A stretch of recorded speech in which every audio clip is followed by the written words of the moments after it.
Crash out could happen at any moment. You will never know what crash out happened in a wreck. That's why I'm CEO. The red building there right there with that truck driving by, that's literally the Saints right there. Oh, he just put that apart. Oh no, hell no, hell no. He tripping, boy. Damn, you think that's old? What the f? Oh, They shot my tie out. Shot my tie out.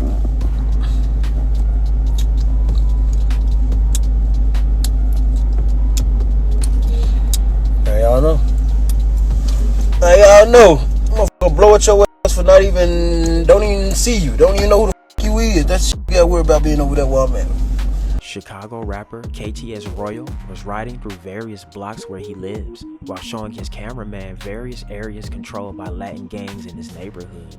He was riding around and showed how sometimes it can be as simple as a 1 block difference between rival gangs. KTS Royal is a member of the infamous KTS gang made popular by the late blood brothers KTS Vaughn and KTS Dre. For those of you who don't know what KTS stands for, it means kill to survive.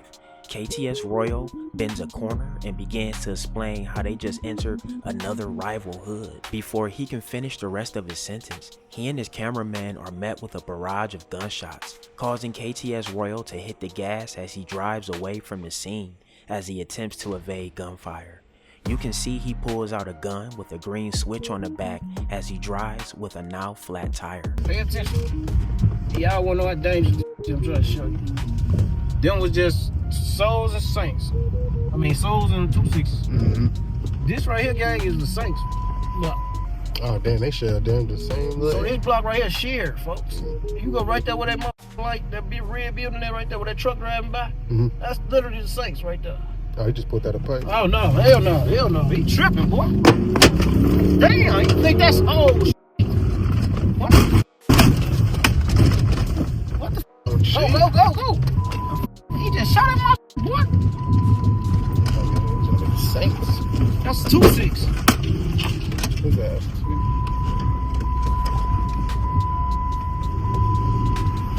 What the? But you see what I'm saying though? His ass got a fight too.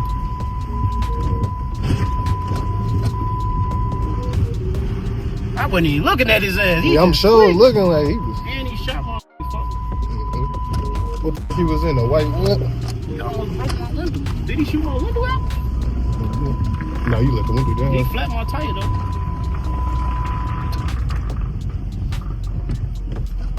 Damn, gang, he just went crazy, fool. Just tweet.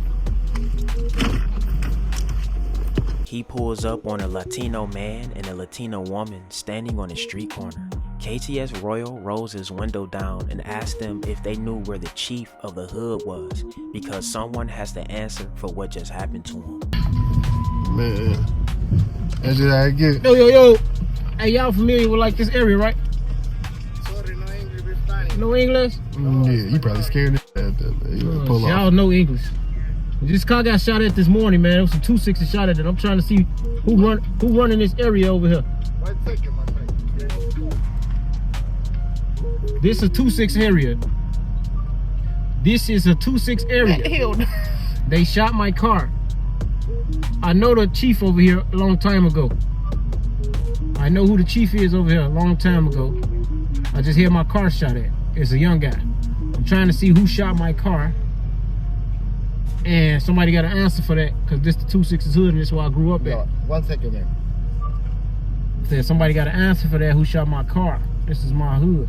So somebody shot my car and I need to know who shot this car, or somebody gonna get dropped over here. Is gonna die if they don't tell me who shot at my car and handle the situation.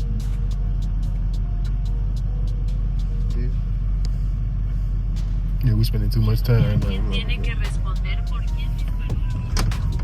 See 2-6? That man probably a Venezuelan. He don't speak English. What do you think he playing? They speak English, gang. That's what I'm trying to tell you. This is why they play them. I'ma tell you what it was, cause I know what the f it is. This is what it is. Dude that shot at me was a Saint, but he was looking for ops 2-6s. Whole time though, he dressed like a 2-6 to get the 2-6s. That's why he got on tan pants and a black hoodie and a mask on.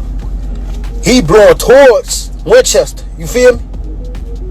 If you blowing towards Winchester, and if you blowing towards 47, he blowing towards 48th and he on 47. So if you blowing towards 48th and you on 47, you blowing the wrong way. You feel me? He was shooting at me because he thought I was a 2-6. And he was trying to get a 2. He was looking for a 2-6. That's what he's trying to do. He wanted a 2-6. So when he saw my car, he instantly assumed like, yeah, that's a 2-6. You feel me? And that's why you see, I didn't react because I know where I'm at. I know how I'm living. I know what the fuck it is, gang. It's my shit. You feel me? So I'm already knowing like he's stupid as hell. He don't know better, folks. You feel me? The Hispanic gangs. What about them? There's a lot of them in Chicago. Hell yeah, Latin Kings, Latin folks, SDs. It's all type of shit. It ain't gonna probably, it's gonna be different from probably like the Latino gangs that's from Texas or the West Coast, Norteños and what's the rest of the motherfuckers? Serranos, they different. They not even, like you'll have a Mexican nigga from Chicago come out here, they ain't even, I don't know what the fuck, cause they politics way different, for real. And do they give y'all problems in Chicago? Who, the Mexicans? Yeah. Probably not now, but growing up here, what the fuck? Mexicans hate niggas in Chicago for sure. It took till I think it took when I got older, cause niggas know, our city is segregated already. Blacks here, whites there, like we don't grow up mixed. It's all niggas at the school, you feel me? It's whites over there, Mexicans over there. Niggas know you don't go in no Mexican neighborhood, they gonna kill you. The 2-6s started out as a baseball team in Little Village in Chicago in 1964. Their name, the 2-6ers, came from the fact that they were from 26th Street. Unfortunately, some members of the baseball team started to sell drugs in the community, and this is why the gang was formed. Around the same time that the baseball team was formed and started selling drugs, a gang called the Latin Kings began expanding into more and more Southside territory. Eventually, they moved into Little Village. The Latin Kings started claiming the area as their home and began selling drugs in the 2-6ers neighborhood. The Latin Kings started harassing the baseball team whenever the 2-6ers were found selling drugs in Little Village, and tensions rose between the gang and the baseball team. At this time, the Latin Kings were not the only gang giving the 2-6ers trouble, but they were the main problem for the team. The tension between the two gangs eventually led to fights, and it was this that forced the 2-6ers to become a gang themselves and to start to recruit to boost their numbers.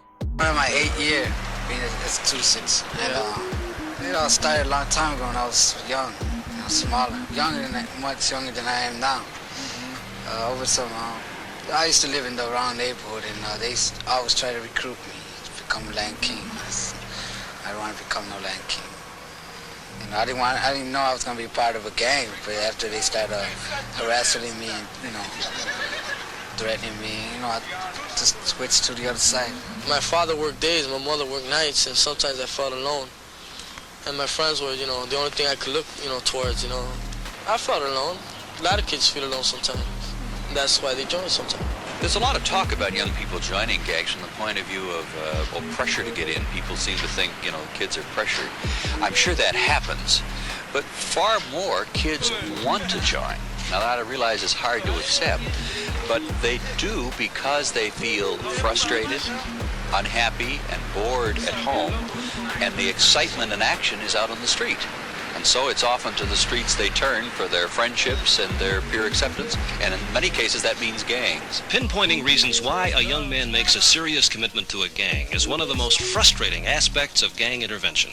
What else can a young person do if they're unemployed, unmarketable, lack even a 6th grade education, and they're on the street corner? Fast forward 50 years. The name 2-6 echoes through Chicago's streets like a warning shot. South Side, Southwest Side, Berwyn, Cicero, even the suburbs. But while time passed, the mission never changed. Drugs, guns, dominance. And that's when federal agents made their move. November 2014, a task force was formed, discreet, patient, relentless. They called it Operation Bunny Trap. 2 years, wiretaps, surveillance, informants hidden in plain sight. Step by step, they traced the pulse of a criminal empire. By the time they struck, The numbers were staggering. Nearly 50 members arrested, 118 guns confiscated, assault rifles, handguns, cocaine, meth, crack. Some of these men had been ghosts, untouchable for decades. Not anymore. But was it enough? Or was the heart of the beast still beating somewhere deeper?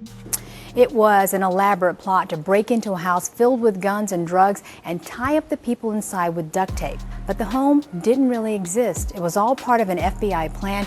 CBS 2's Mike Puccinelli reports on how investigators fooled dangerous gang members, getting them and more than 60 high-powered guns off the streets. Just think about it as you look at these weapons that are here today. How many innocent lives could have been lost if, in fact, they had been used on our streets? But the guns were seized as part of a sting led by the FBI's Joint Task Force on Gangs. These men are among the 23 people arrested. All are charged with drug or weapons crimes. U.S. Attorney Patrick Fitzgerald says 4 suspects were set up by an undercover officer who told them he knew of a stash house loaded with more than 60 pounds of cocaine. 4 defendants are charged with agreeing to raid that house using guns and duct tape to tie people up to steal the cocaine. And Fitzgerald quoted one of the accused who he says can be heard on tape bragging about his ability to shoot and kill if necessary to get the bricks of coke. We shoot people for free. You think we're going to shoot people for bricks? You know what I'm saying? We're going to shoot you 2 times more for some bricks, quote, referring to cocaine. The investigation started as a probe into a gang based along 26th Street near Pulaski, where graffiti mars many buildings in the area. But the sting eventually broadened to include other gangbangers, who the state's attorney says are working together to destroy neighborhoods. There is no doubt that this is a battle between good and evil, and today the good guys win a much-needed victory. But the director of community affairs for Project Vita says until the systemic economic problems plaguing the neighborhood are addressed, the seized guns will be quickly replaced. It looks good to make the headlines of just locking people up, but there's a lot of guns out here, and there's a lot of people that are going to continue to do what they need to do to get by. Marco Catalan agrees and says guns and gangs in the neighborhood have turned many people into virtual hostages in their homes. Stay inside, and it's hard to come out at night, and do anything because people are scared. A lot of people are scared. And that's no way to live. No, that's not any way to live. Undercover task force members have spent more than a year buying the guns from defendants. Seized weapons included AK-47s, 50 caliber handguns, and a variety of semi-automatic assault-style rifles. Now, weapons were traced back to Italy and Brazil, so investigators might say that shows just how widespread the problem of illegal guns trafficking is. And it's sad to hear those people say they're afraid to leave their own homes, but then you see all those guns, and it's understandable why they don't. It certainly is. Mike, thank you for that. If Bunny Trap pulled back the curtain, Operation Shady Business found the puppeteer, Francisco Macias. To neighbors in Burin, he was just another man, quiet, kept to himself.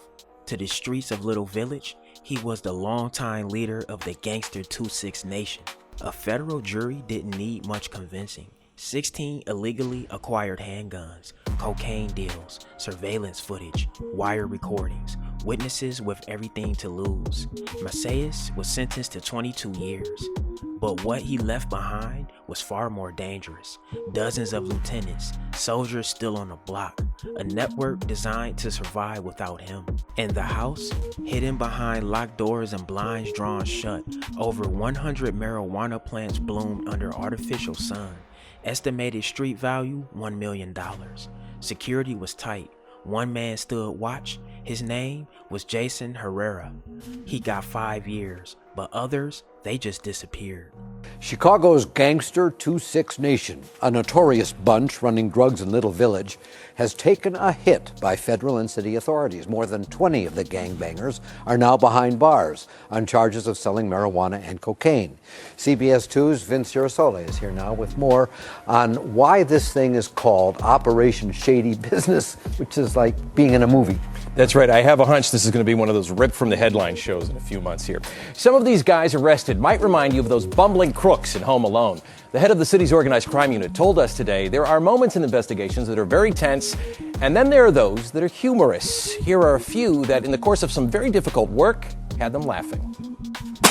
The Fed's affidavit is as thick as a Hollywood script, and with its tales of cocaine trafficking and wiretaps, it reads like one too. Though their crimes are serious, it's almost laughable with the colorful cast of characters that jump out of these pages. In January, investigators followed an alleged drug runner named Steve Dragon here to Broadway and Belmont. In the trunk of a BMW, they knew he had 500 grams of cocaine, and they organized a sting. Police told Dragon he looked like a suspect in a purse snatching. They asked him to go with them to a mock lineup, and while he was gone, police seized the cocaine from his BMW. When he returned to the car, Dragon noticed the drugs were gone. And that's when Dragon called 911. Dragon told the 911 dispatcher, "Well, my effing car got broken into. They took my keys and everything." The dispatcher replied, "Who took your keys, the police?" Dragon said, "No, the guy who robbed my car." He then called a friend saying, "Lucky guy effing robs the car and finds that cocaine. I'm effing sick to my stomach, bro. I'm effing crying, bro. I'm effing throwing up, dude." And sources say that's just what he did. I don't recall offhand a subject ever calling the police because their dope got stolen out of their car. And apparently, even in a gang, you can lose your job. At a marijuana grow house like this one, an underling named Herrera was slacking off, angering Macias, his boss. Macias says, "I swear, dog, we need dedicated workers, dog. You're not working out, dog. Gonna have to pink slip, dog." Herrera pleads, "Come on, man." Macias softens up, saying, "Let's get to it then. No complaining, no bitching." A scene right out of a federal prosecution. Okay, here's one more for you. During a significant drug buy, a gang driver leaves his car at the buyer's house while he drives off in another. The buyer calls him saying, "I got good news and bad news for you. The good news is I'm going to let you use the car. The bad news, I'm holding your car ransom." And all of this will be appearing at a federal courthouse near you shortly. It's hard to get good help these days. Even for the gang members, I guess. Even with headlines and handcuffs, the name 2-6 still echoes. It lives in the graffiti sprayed under viaducts, in the silence between distant sirens, in families who's lost sons to a war they never chose. But the story isn't over. It never is. Every time a leader falls, another rises.